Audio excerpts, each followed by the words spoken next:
근데 아무래도 찾을 수 있는 정보의 한계에서 선택권이 조금 줄여지지 않았을까? 예를 들어서 한국에서 바로 고등학교 졸업해서 오는 친구들은 대부분 유학원을 통해서 오는 친구들이 많은데 유학원 홈페이지나 블로그를 들어가 보신 분들은 알겠지만 대부분 암스테르담 대학교나 자유대학교 위주로 포스팅이 되어 있어요. 특정한 공부를 하고 싶지 않은 친구들 대부분 글로 가는 것 같아요. 컴퓨터 공학이나 기계공학 쪽을 하고 싶은 친구들은 엔스헤드나 델프트나 이런 쪽으로도 보겠지만 단순히 경제나 경영학을 공부하는 친구들은 주어진 정보가 아무래도 암스테르담이 더 많기 때문에 그쪽을 선택하지 않나? 틸버그 대학교도 경제학 프로그램도 되게 유명하고 근데 그런 부분들이 네이버 포털이나 아니면 유학원에 조금 더 다르게 홍보가 된다면 여기를 선택하는 친구들도 많아지지 않을까? 라는 생각은 드는 것 같아요. 교환학생을 HBO에서 했고 신선한 충격을 받았던 게 사실이고 실생활 위주로 가르쳐주는 거예요. 예를 들어서 과제도 내가 연구에서 하는 과제보다는 특정 업체랑 협업을 맺어가지고 여기서 실제로 하는 프로젝트에 참여를 시켜준다거나 저희 동네에 에프탈링이라는 놀이동산이 있어요. 그 놀이동산에 직접 가가지고 하루 종일 놀면서 여기서 뭐가 문제인지 소비자 기반으로 봤을 때 뭐가 좀 별로였는지 직접 그 관계자들한테 PT를 할 수 있는 수업이라든지 이건 한국에서 전혀 경험할 수 없었던 뭔가 새로운 거구나 해서 후에 이제 여기서 석사를 한다고 했을 때 조금 더 편하게 결정을 할 수 있었던 것 같아요. 여기서 이렇게 좋은 걸 배웠으니까 나도 석사를 가면 이런 걸 배우겠지? 근데 이게 완전 다르더라고요. 이제 합의호도 다녀보고 이제 리서치도 다녀보니까 리서치는 진짜 실용보다는 연구 중심이어가지고 제가 생각했던 이상과 달라가지고 처음에 조금 힘들었던 기억이 나요. 이렇게 직접적으로 참여할 수 있는 프로젝트가 작아가지고 실 경험치 쌓는 거는 조금 힘들었던 것 같아요. 다른 기업과 연관되고 그런 건 아니고 이제 다 학생들끼리 하니까 한국에서 경험할 수 있는 팀플 같은 느낌이 진짜 연구를 할 분들은 이제 학교에서 석사 입학하고 나서 한 달 뒤에 수요 조사를 해요. 그 친구들만 따로 모아서 계속 세미나도 진행하고 그런 친구들 같은 경우에는 실제 교수님이 참여하고 있는 프로젝트를 같이 참여한다거나 틸버그 대학교에서 데이터 사이언스 앤 소사이어티 석사를 하고 있는 지환비라고 합니다. 데이터 사이언스 앤 소사이어티예요. 그래서 굳이 컴퓨터 백그라운드나 스태티스틱 백그라운드가 아니어도 소사이어티 백그라운드를 가지고 있으면 누구나 지원을 해서 데이터 프로그램을 배울 수 있는 워킹 홀리데이로 오게 됐는데 코로나가 터져가지고 그럼 이 기회를 공부를 조금 해보면 좋겠다라는 생각을 가지고 이제 마침 지내고 있던 지역이 틸버그여서 틸버그 대학교에 제가 가지고 있는 학사로 어떤 공부를 할 수 있을까 찾아보던 와중에 데이터 사이언스 앤 소사이어티 학과가 지원이 가능해가지고 선택을 하게 되었습니다. 제가 동국대학교 불교학과를 졸업을 했는데 미디어 커뮤니케이션 학과를 복수 전공을 해가지고 미디어 커뮤니케이션 학위가 있었기 때문에 지원을 할 수 있었던 케이스입니다. 사실 유럽에서는 불교학으로 취업을 하기가 쉽진 않아요. 물론 한국도 쉽진 않겠지만 미디어 커뮤니케이션이라는 게 신문방송학이랑 이제 이름이 다른 학과라고 생각하시면 되는데 사실 그 나라의 언어를 하지 않고서는 신문방송학으로 직업을 구하는 게 정말 힘들어요. 여러 가지 현실의 벽을 부딪히면서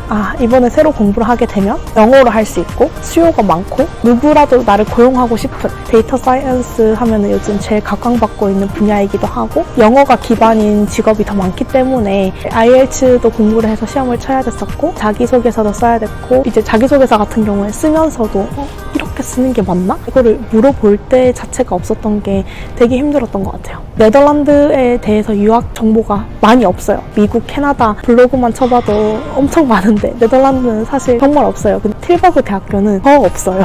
정보를 찾는데 힘들었던 것 같고 아무래도 제일 힘든 게 이게 내가 맞는 방향으로 가는지 그거에 대해서 도움을 받을 수 없는 게 선택권이 없었던 게 제가 신문방송학 학사로 지원을 했기 때문에 통계학이나 컴퓨터 프로그래밍 관련된 지식이 없어가지고 학교에서 프리마스터를 통해서 수학도 다시 좀 배우고 네가 석사를 해야지 석사를 통과할 가능성이 높다 학교에서 이제 하라고 했던 경우고 수업을 따라가기 힘들어서 프리마스터 6개월을 통해서 이제 5가지를 수강하고 본 프로그램에 진학하게 되었습니다. 저희 학교 같은 경우에는 대부분 프리마스터 프리마스터를 한다고 생각하시면 돼요. 아닌 경우는 예를 들어서 비즈니스 애널리틱스를 졸업한 친구들, 거기서 이제 통계학이랑 프로그래밍을 통해서 두 개를 결합해서 뭔가를 해본 친구들 이외에는 컴퓨터 공학과를 나와도 통계학을 안 했기 때문에 프리마스터를 하고, 통계학과를 나와도 컴퓨터 프로그래밍을 안 했기 때문에 프리마스터를 하게 돼요. 프리마스터의 기준이 6개월 이내에 5가지 과목을 전부 다 통과를 해야 돼요. 만약에 통과하지 못했을 경우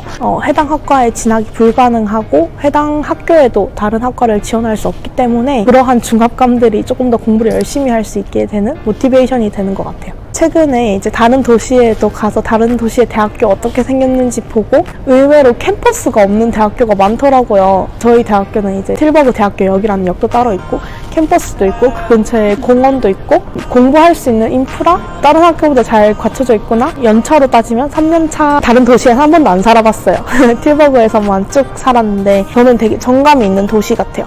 제가 아무래도 이게 여기서 좀 오래 살다 보니까 뭐 자주 가는 단골 카페집도 생기고 레스토랑도 생기고 지나가다가 인사하시는 분들도 생기는데 그때마다 이제 여유롭게 스몰 토크를 할 수 있는 많은 분들이 이런 정감 있는 도시를 경험해봤으면 좋을 것 같아요. 네덜란드 와서 유학생활 하는 거는 한국에서 공부하는 거랑은 완전 다른 게 한국에서는 부모님 집에서 부모님이 해주시는 밥과 뭐 부모님이 제공하는 많은 것들 속에 쌓여서 공부를 열심히 하는 거지만 여기 나오면 가끔씩 쓰레기 세금도 나오면 이걸 어떻게 해야 되지? 다 찾아봐야 되고 하다못해 정보가 나갔을 때 내가 갈아야 되고 이게 모든 게 나 혼자서 해야 되는 그런 상황에서 공부를 열심히 하는 거라 그런 면에서 되게 괴리감이 나타날 수 있으니 한국에서부터 자립적인 생활을 해야겠다 라는 마음을 좀 가지고 오시면 좋을 것 같고 한국에서 보통 요리 안 하잖아요. 근데 여기 오면 요리를 해야 되는 일이 99%예요. 잘해먹는 레시피 정도는 숙지를 하고 와야지 처음에 살아가기가 훨씬 편한 것 같아요. 공부를 열심히 하고자 하는 마음은 무조건 기본 베이스고 그 이외의 생활적인 면을 좀 숙지를 해서 오는 게 좋은 것 같다라는 팁을 드리고 싶습니다. 자전거 타고 어디든 갈 수 있어요. 좀 체력이 남는 날에는 열심히 가면 다른 도시도 자전거만 타고 갈 수 있어요. 단점? 자전거 타고 가는데 비가 너무 많이 와요. 사실 제가 처음에 조디님께 학생회 강연을 해달라고 요청을 드렸었잖아요. 너무 흔쾌히 이 유학생을 하신 거나 스타트업 창업하시게 된 계기 강연을 해주시겠다고 해서 인터뷰 요청하셨을 때 은혜를 갚는 가치가 된 느낌으로 요청에 응하게 되었던 것 같아요. 그리고 저는 특히 제가 인터뷰한 내용을 다른 분들이 보고 틸버그 대학교도 본인이 가고 싶은 학교 중에 하나로 고려를 해줬으면 하는 마음이 큰 것 같아요.